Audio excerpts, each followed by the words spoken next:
Hey, Yes? what makes a good event speaker? I'm not quite sure. It's been a really long time since I'm glad you asked me, Todd.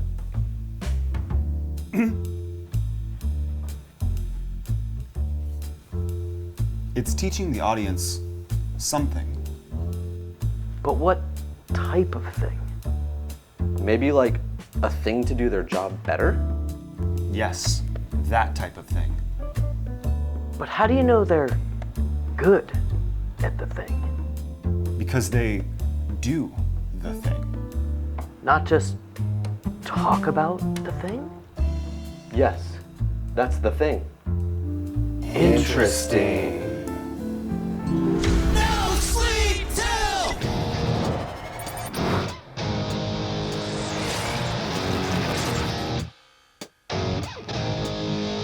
Brooklyn!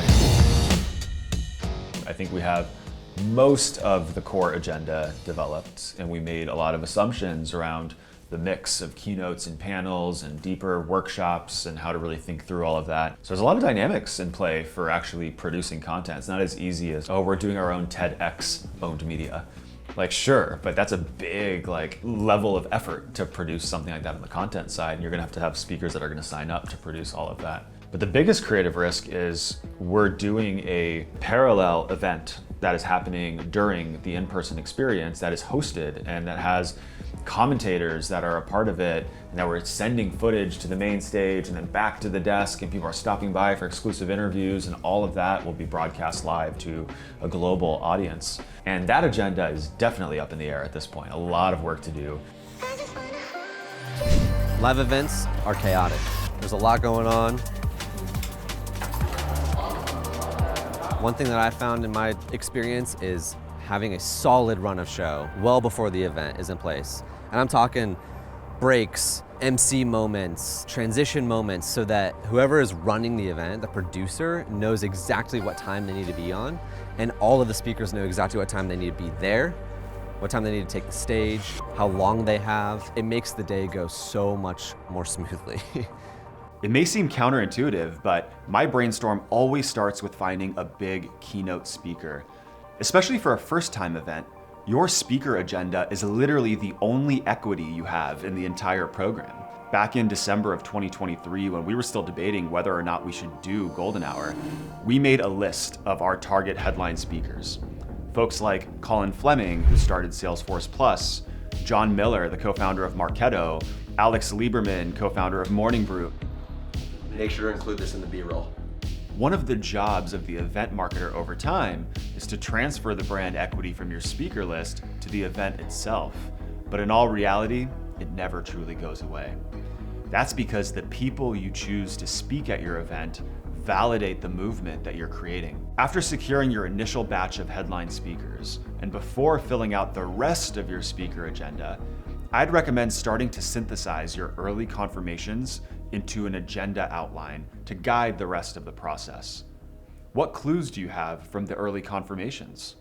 What conversations are missing that might be important to your audience? Here's how I'd approach it. Start with a blank Google Sheet and time block, knowing that everything will change 1,000 times before the day of the show. Block out meals, arrivals, departures. Don't forget to add in breaks throughout the day. Break down what remains into 25 to 45-minute chunks to start to see the run of show come to life. Now, start plugging in your early speaker confirmations to see if there are natural places and conversations for them.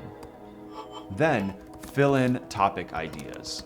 As I'm filling out topic ideas in the Google Sheet, almost unintentionally, I'm starting to see each session title in the keynote stage come to life. We're typically using the word why on the keynote stage, and every session in the breakouts with how. Again, it's not a hard and fast rule, but it helps me focus the conversations and speaker selections.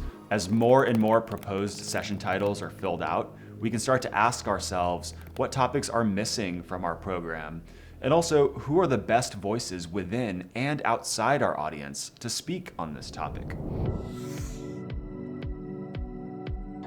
Now that we have a rough working agenda in a Google Sheet, the next step is to slot in the right speakers for each session. To fuel your brainstorm, let's talk about the types of speakers who you can target. I refer to this as the speaker pyramid. At the very top of the pyramid are your celebrity speakers. These are one or two notable names and voices whose intention for your event is to draw a crowd. Does it matter if they know anything about your market? Not really. But at what other event can you hear Taylor Swift talk about owned media? All right, maybe that's too big of a dream, but you get my point. Your creativity here is only limited by the budget you have, so make sure to consider this when putting the initial budget together. The next rung of the pyramid are your CXOs and your executive voices. These are folks from recognizable and well-loved brands who add an important perspective around the job of your hero attendee. Imagine the CEO of a beloved company in your market speaking on your category from the keynote stage, affirming every member of your audience that the work that they're doing matters. There's nothing that persuades a CEO more than X customer said Y. So get close, be the source of customer insight. And this could stretch up to investors and industry analysts, or down to the functional VPs that you're selling into.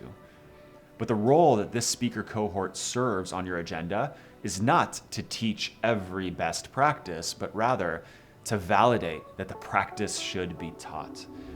The long tail of the pyramid are the practitioners within your core audience. Individuals whose stories and subject matter expertise are more important than their titles and resumes. What matters most is that they are great at what they do, and they're willing to share their learnings with your audience. 8 years ago when I started creating content, these are the things that I sought out and learned. Even to this day, I believe in this wholeheartedly, that we're gonna see more like head of content creators in B2B companies. Here are a few other considerations once you've brainstormed your dream speaker list. Consider prioritizing customer speakers over prospects. Maybe the breakdown should be something like 60% customers, 40% prospects. Customers are betting on your business over the likely many other brands in your marketplace. An invitation to speak at your conference is an incredible value add to the relationship and benefit of membership into your customer base. On the other side of the coin, approaching prospects or target accounts to make up the 40% is a great way to start a relationship that maybe you otherwise couldn't, and one that you can have the potential to turn into a customer over time. Consider saving a few spots for sponsors and partners. The reality is that top-tier sponsors are going to request a speaking slot on your core agenda, so be ready to make some concessions or to find the right place for voices who are paying to be part of your show. Make sure you are building a diverse speaker roster and are actively tracking progress along the way. Beyond just being the right thing to do, the content at your event will just be better if you're able to lock in voices that represent the diversity found within your audience. Hold yourselves and your team to a really high standard here. Send calendar invites right away to block the time. I know it sounds tactical, but no sessions are confirmed until they're accepted on their calendars. Before Goldenhour was even greenlit, we had reached out to some of our ideal speakers to get some feedback. Would they say yes to speaking at a first-time event held by an early-stage company? Would they travel to Brooklyn for us? Would they do all of this with less than 4 months of notice? My first email was to Colin Fleming, SVP of Global Marketing at Salesforce and the man behind Salesforce Plus. I'd met him once before, but just knew deep down how important the Salesforce Plus story was to our audience. So when he said yes, I went to Alex Lieberman at Morning Brew and I said, hey, I have Colin Fleming from Salesforce confirmed to speak at our first conference all about audience marketing. What do you think? So then he said yes. So then I went to John Miller and said, hey John, I have Colin Fleming and Alex Lieberman confirmed to speak at our conference about the future of marketing. What do you think? And he said, yes. That was our play. We leveraged each confirmation as they came in, starting with our #1 draft pick in Colin. And eventually we had an all-star list of early headliners that we could leverage to fill out the rest of the agenda. Suddenly, Goldenhour didn't feel like a first-year event, but a gathering of some of the brightest minds in marketing to talk about the future of our industry. It's been 13 years at Salesforce, so it's been a really fun journey. That's awesome. Yeah, so again, the road led you to Salesforce, SVP of Worldwide Marketing. You need to celebrate 25 years since the founding. Yeah, I think the challenge is finding speakers who aren't just, really great titles from great companies that have this that draw a crowd, but they have to actually be good at speaking as well. They have to have something relevant to say. And so a big part of what we're doing is actually defining some best practices around the event, like making sure that people get a speaker guide before the event starts, and so they understand a bit of like our expectations on not being overly salesy and focusing on content that's not like super relevant. Things like dress code, some of the basic things too. But I think the hardest thing is like I'm literally committing to do a one-on-one with every single speaker and hear their session and be able to give them feedback on it, which is going to take a lot of time. You're going to have some folks that are either earlier in their career that they're going to be totally game to basically have their content edited before going on stage.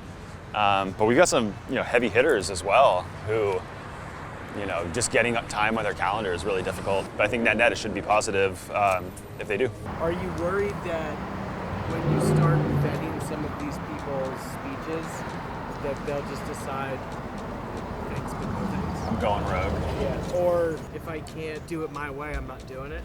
Yeah, I think there's real risk that folks aren't going to want to be micromanaged with what their content actually is at the event. And so already confirmed speakers, are going to potentially like push back and not want to edit their content. And so that's going to put us in a tough place because we're going to have to make a tough decision.